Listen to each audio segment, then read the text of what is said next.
तुमच्या रोजच्या या 5 सवयींपैकी किती तुमच्या लिव्हर हेल्थला नुकसानकारक ठरू शकतात? शेवटची सवय तर खूप कॉमन आहे. पहिली, दिवसभर खूप कमी फिजिकल ॲक्टिव्हिटी. दुसरी, गरजेपेक्षा जास्त कॅलरीज आणि हायली प्रोसेस्ड फूड वारंवार खाणं. तिसरी, शुगरी ड्रिंक्स आणि ॲडेड शुगरचं जास्त सेवन. चौथी, वजन आणि पोटाची चरबी वाढत असूनही त्याकडे दुर्लक्ष करणं. आणि पाचवी, डायबिटीस, कोलेस्टेरॉल किंवा BP सारख्या मेटाबॉलिक हेल्थ प्रॉब्लेम्सकडे नियमित लक्ष न देणं.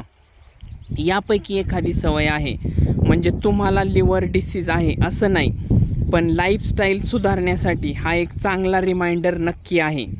हेल्दी डाएट, फिजिकल ॲक्टिव्हिटी आणि मेटाबॉलिक रिस्क फॅक्टरचे मॅनेजमेंट हे फॅटी लिव्हर मॅनेजमेंटमध्ये महत्त्वाचे घटक आहेत. यापैकी किती गोष्टी तुमच्या लाईफस्टाईलमध्ये आहेत? कमेंटमध्ये फक्त 1, 2, 3, 4 किंवा 5 लिहा. आणि लिव्हर हेल्थ अवेअरनेस वेबिनारची माहिती हवी असेल तर मला लिव्हर असा मेसेज करा. धन्यवाद.